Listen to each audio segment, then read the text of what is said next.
Meg is érkeztem Göteborg városba, Svédország második legnagyobb városába,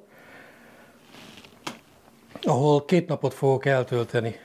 Illetve ha velem tartotok, ti is. A Landwehr reptérről egy buszjárattal jöttem, ami 119 koronába kerül egy útra, az körülbelül 4000 forintnak felel meg. Ez a társaság volt az, amelyiket használtam.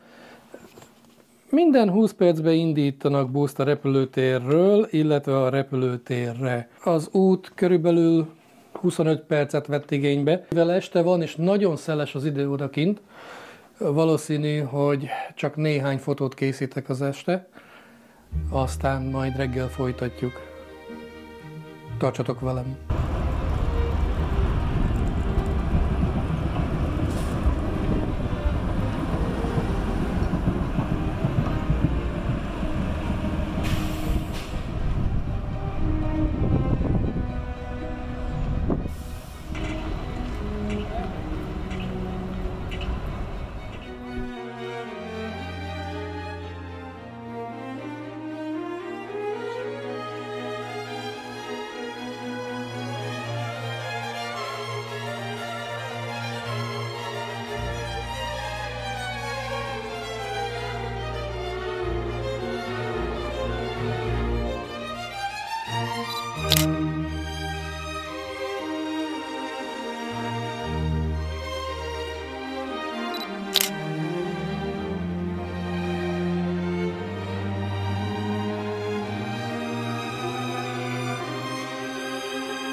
Jó reggelt mindenkinek!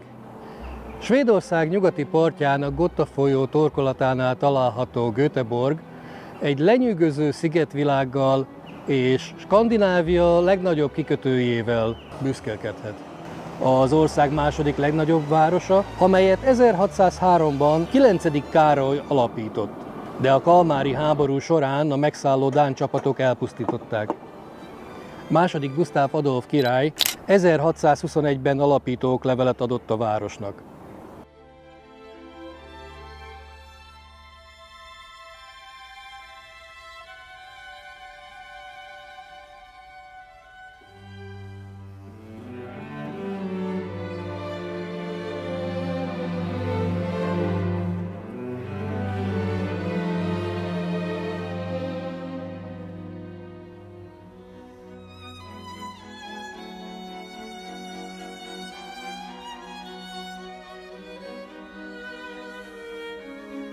Göteborg városa gyorsan jelentős halászati és kereskedelmi központtá nőtte ki magát. A korai lakosok közül sokan hollandok voltak, akik városi csatornákat építettek holland stílusban és kialakították a városközpontot.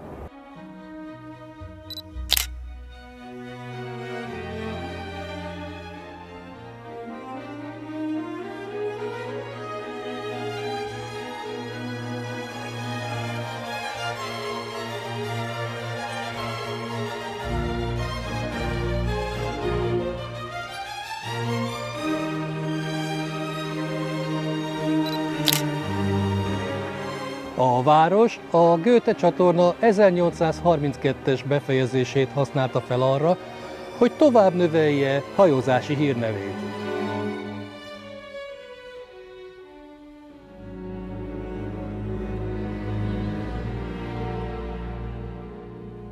Göteborg az évszázadok során számos más iparágnak adott helyet. A nagyobb gazdasági siker 1927-ben történt, amikor a Volvo gyárakat alapított a városban, és lett a Volvo autók szülőhelye.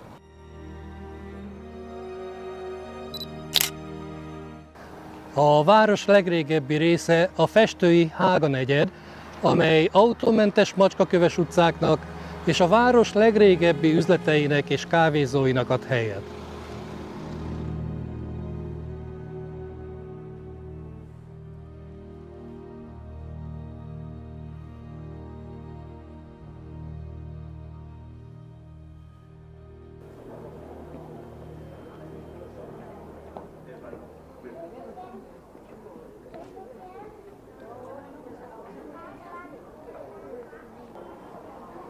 A felújítások ellenére rengeteg gyönyörű és történelmi épületet lehet megcsodálni. Köztük számos, a történelmi Göteborgra jellemző Lanzedingerhaus stílusú épületet. Ezeknek a többszintes házaknak a földszintje kőből épült, és a felső emeletek fából készültek. Eredetileg munkásszállónak építették, de ma már ezek adják a terület egyedi varázsát.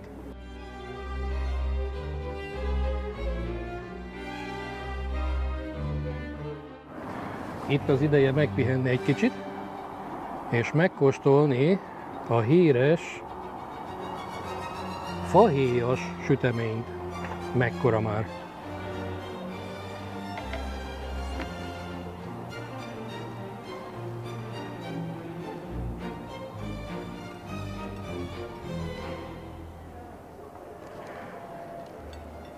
A svédek kávéval vagy latéval fogyasztják, mivel én nem iszom kávét, ezért csak így magában megkóstolom.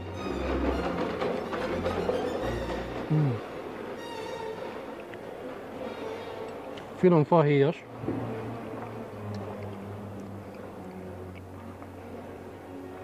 Egy ilyen az akár 2 személyre is elég. A történelem szerelmesei sok érdekességet találnak a környék számos látnivalója között, mint például az impozáns Kranskon Skansenkorán védelmi erődöt. Az erődöt a 17. században védelmi céllal építették a Risesberget hegyen, hogy megvédje a várost a lehetséges támadásoktól. Az erőd fő célja a dánok elriasztása volt, és Jösseskramen a dán rémisztő néven ismerték. Ezt a célt kiválóan teljesítette, hiszen a Skansenkoránt soha nem támadták meg, és a belsejében lévő ágyukat soha nem használták. Az épület tetején a toronydísz koronaformájú, innen ered a név Kronan, ami koronát jelent. Az építmény 2004-ig múzeumként működött, amely az erőd történetét és katonai jelentőségét mesélte el, és betekintést nyújtott a város katonai örökségébe, de ma már csak partik és esküvők helyszínéül szolgál. Persze a Skansenkorán fantasztikus hely fényképek készítésére, mert a hegyről nagyszerű látvány tárul elénk.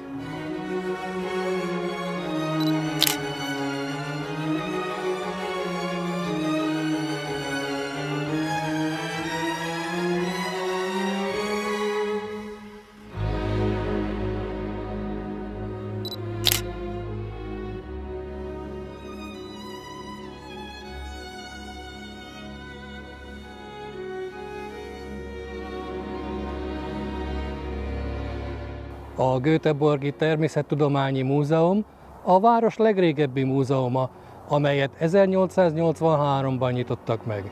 A múzeum 1923-ban költözött a kelet-indiai épületből Slottshogen Parkba, mintegy 10 millió állattal.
A bálnacsarnokot egy 16 méter hosszú kék bálnaborjú uralja, amely mintegy 160 évvel ezelőtt, 1865. október 29-én a dél-göteborgi Haszkimöböl szikláinál sodródott partra.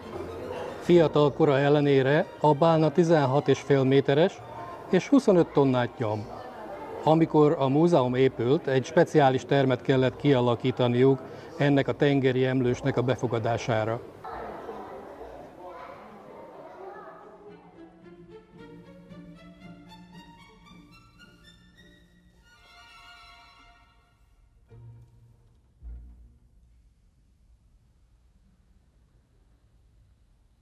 A múzeum minden évben számos ideiglenes kiállítást is rendez, ezért érdemes meglátogatni a múzeumot akkor is, ha már jártál itt. És még egy dolog, ami fontos. A múzeum ingyenesen látogatható.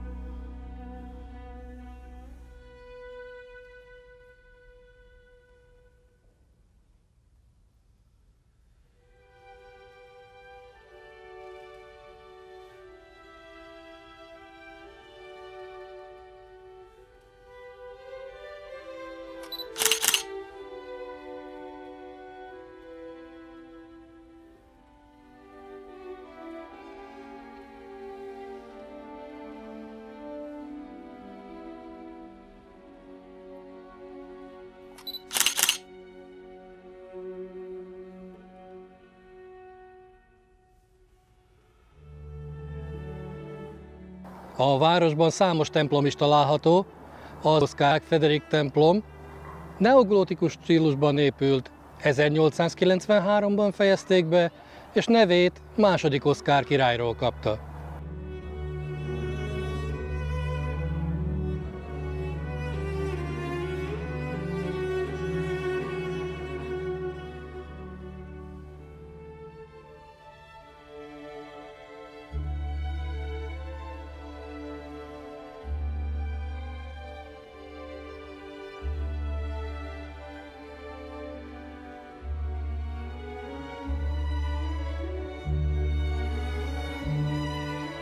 A Maszcsok templomot 1914-ben avatták fel.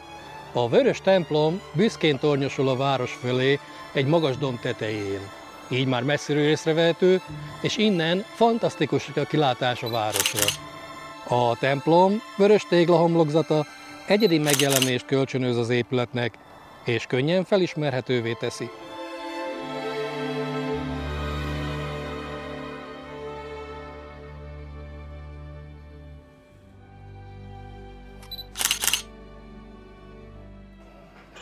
Hosszú volt a nap, úgyhogy mára ennyit. Egészségetekre!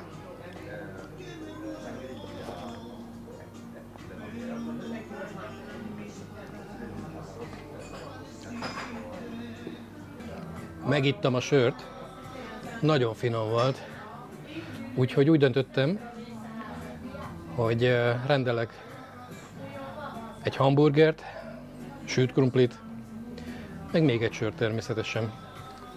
Ha tudni akarjátok, mennyibe került, 240 koronát fizettem ezért, amit itt láttok az asztalon. Ez körülbelül 8000 forintnak felel meg. Azt hiszem, hogy megérdemlem ezután a nap után, úgyhogy jó étvágyat!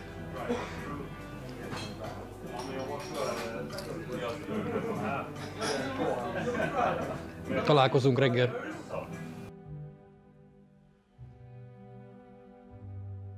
Jó reggelt kívánok mindenkinek! Ma nagyon szép napra ébredtem, süt a nap, de azért hideg van, úgyhogy készüljetek fel, öltözzetek melegen, hogyha itt jártok a városban októberben.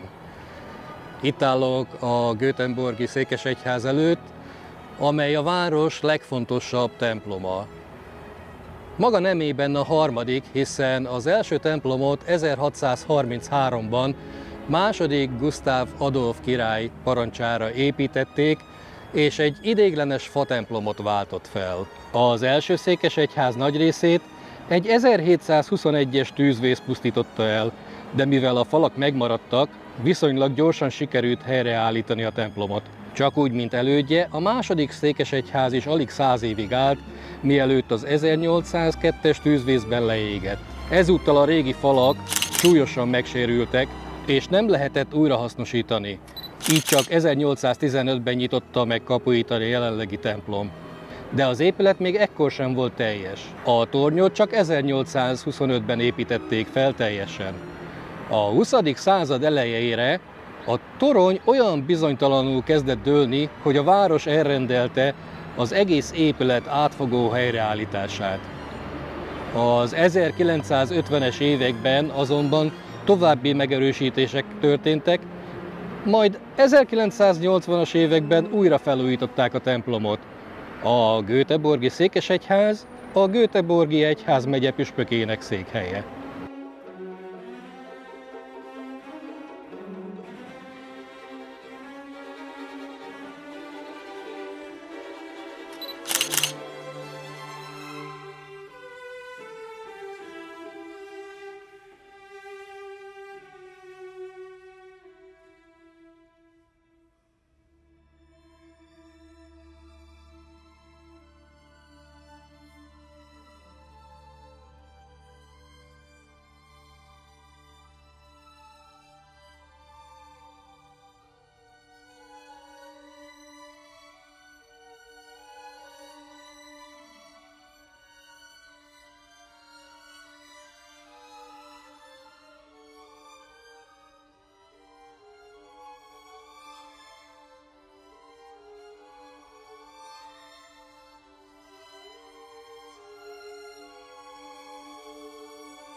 A göteborgi kikötő fő exportcikkei az autók, a golyóscsapágyak és a papír.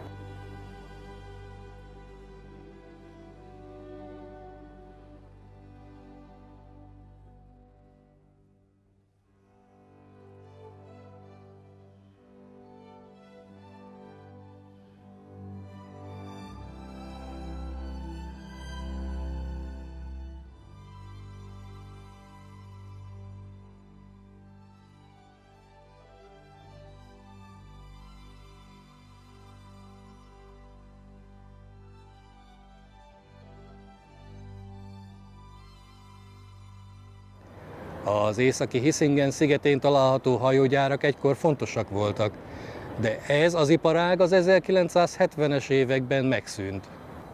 A régi hajógyárat és a dokokat új városrészekkel és rakparti sétányokkal váltották fel, de a hajógyár virágkorának maradványai körös körül láthatók, és mindent megőriztek, a horgonyoktól a szerelőcsarnokokig. A legnyűgözőbb az a 70 méter magas Góliát daru, amely egy éttermekkel körülvett dok fölé magasodik.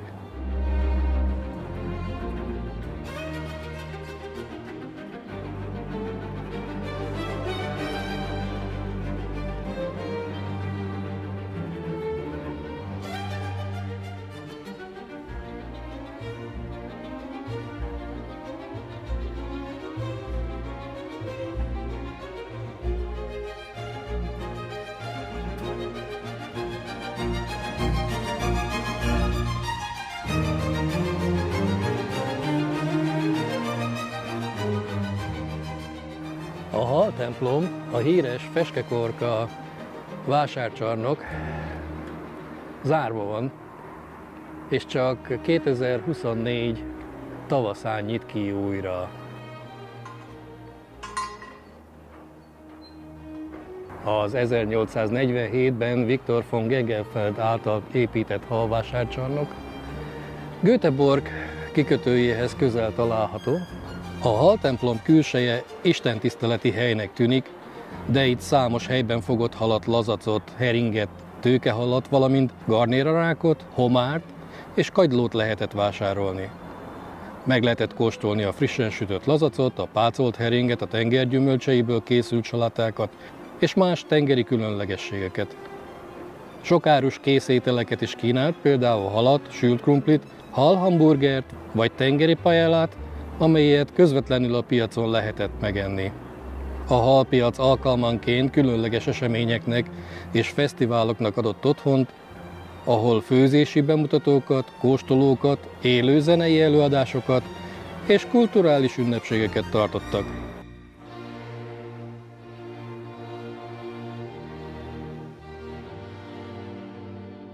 A Vasa katedrális egy 1909-ben épült gránit katedrális, boltíves ablakokkal, fehér falakkal, neoromán stílusban épült. A főoltárnál található Jézus Krisztus mennybe menetelét ábrázoló merész falfestmény, melyet Albert Eld svéd művész festett, és az 1920-as években került a templomba.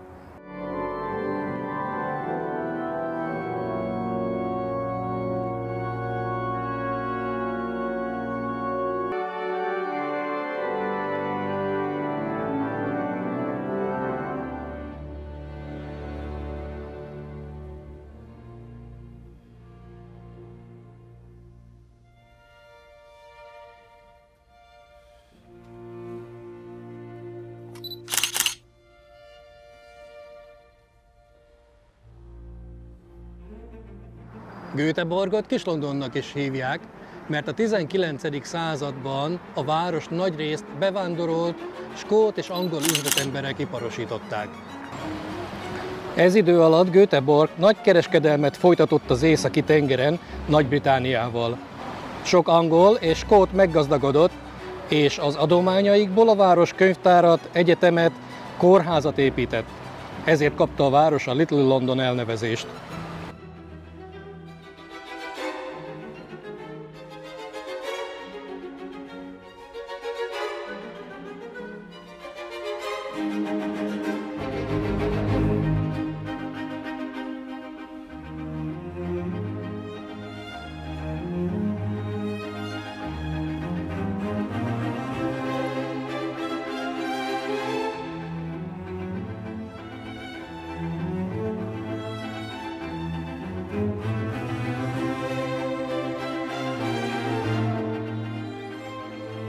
Aki egy kicsit szórakozni szeretne, annak érdemes ellátogatni a több mint 100 éves Liseberg vidámparkba. A park 1923 óta több mint 40 látványossággal várja az ide látogatókat. A belépőjegy 3200 forintba kerül, és ha fel szeretnél ülni valamire, az további 800-900 forintnak megfelelő összegért megteheted. Persze lehet venni napi jegyet, ami úgy 12 000 forintnak megfelelő összeg, és ezzel már be lehet menni a parkba, és mindenre fel lehet ülni. Sajnos most zárva van. Ezzel véget ért a Göteborgba tett kirándulásunk. Ha tetszett a videó, tartsatok velem legközelebb is. Sziasztok!